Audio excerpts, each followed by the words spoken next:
Good morning তোমাদের সবাইকে cement family একটা নতুন ব্লগে ওয়েলকাম। সানডে 24 তারিখ, হোপফুলি দু একদিনের মধ্যে ব্লগটা পোস্ট করে দেবো। লাস্ট ইয়ার যখন আমরা পিকনিকে গেছিলাম না, এই সেম পিকনিকে, তখনও ব্লগ করেছিলাম, এবারও ব্লগ করছি।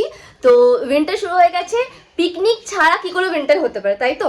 তাই চলো পিকনিক স্পটে গিয়ে ব্লগ কন্টিনিউ করছি। এখানে সবাই রেডি হয়ে গেছে। মর্নিং, এই দেখো আমরা রেডি হয়ে গেছি। এটা হচ্ছে আমাদের পিকনিক লুক। এটা সিমির পিকনিক লুক। ভেতরে একটা ড্রেস আছে, ওটা সুন্দর। And this is my picnic look. বোঝা যাচ্ছে না, বাট ব্লগ কন্টিনিউ করবো আজকে ভালো করে। আমরা জাস্ট পৌঁছালাম পিকনিক স্পটে। আমরা চলে এসেছি স্বপ্ননীর পিকনিক গার্ডেন। দেখতে পাচ্ছ ভীষণ সুন্দর লাগলো আমার জায়গাটা, একদম গ্রামে। ওইদিকে খাওয়ার জায়গা, রান্নার প্রিপারেশন হচ্ছে এখানে।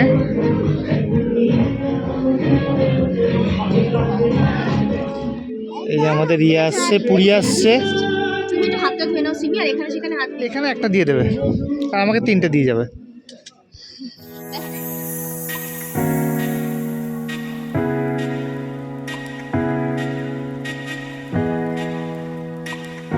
ছোট্ট করে প্রপার্টিটার একটা ট্যুর তো তোমাদেরকে দিচ্ছি।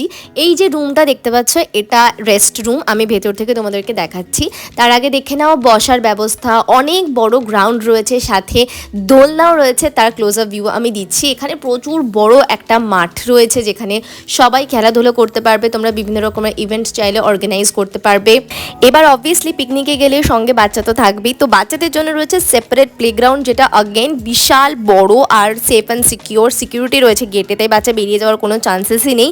আর প্লেগ্রাউন্ডটা ভীষণ পরিষ্কার। সিমি দেখতে পাচ্ছ ওখানে শুয়ে পড়ে হামাগুড়ি দিয়ে খেলা করছিল।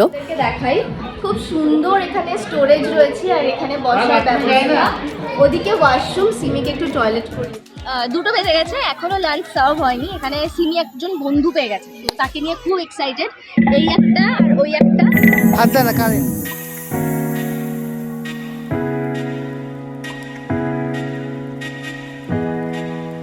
রেস্টরুম থেকে বেরোতেই সামনে অনেকটা জায়গা রয়েছে, যেখানে ছোটো ছোটো বাচ্চারা সবাই র্যাকেট খেলছিল, চেয়ার্স লাগানো ছিল, সবাই বসে গল্প করছিল। আর এই যে দেখতে পাচ্ছ দোলনা, দুটো দোলনা ছিল। বাচ্চারা তো ওখানেই ছিল, কেউ দোলনার জায়গা থেকে নড়ছিলই না। আর আমরাও বসে বেশ এনজয় করেছি।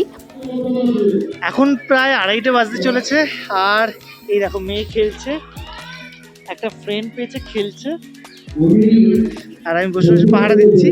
সিনি সমবয়সী একজন বন্ধু পেয়ে এতই খুশি ছিল, আর এত খেলেছে। এবার খেলে ধুলে ওর পেয়ে গেছে জল তেষ্টা। দুজনে দাঁড়িয়ে দাঁড়িয়ে এখানে শুধু গ্লাসে জল খাচ্ছে। দেখো, সিমির জন্য খুবই একটা ইভেন্টফুল আর এক্সাইটিং ডে ছিল, যেখানে ও খেলতেও পেরেছে, সঙ্গে একজন বন্ধু বানাতে পেরেছে। So all over it was a great day. 3:30 বাজে, আমাদের খাওয়া দাওয়া কমপ্লিট। এখানে এখনো খাওয়া দাওয়া চলছে। সিমি এই যে, আর আমরা এবার বেরিয়ে যাবো, কারণ বাইকে করে যাবো, তো তাই ঠান্ডা হাওয়াটা হওয়ার আগেই, যদিও সানডাউন হয়ে গেছে, অ্যাজ আর্লি অ্যাজ পসিবল বাড়ি পৌঁছতে হবে। চলো ফাইনালি আজকে আমাদের ডে ওভার। পিকনিকে এলাম, খুব মজা হলো। এবার বাড়ি যেতে যেতে আমি সব সিমি যেই বাইকে উঠবো অমনি ঘুমিয়ে পড়বে। 1,000 years later. দেখো কি সুন্দর, এই দেখো এই সুরুচির টিপ দিয়ে দিয়ে পায়ে কেমন ডিজাইন করেছে।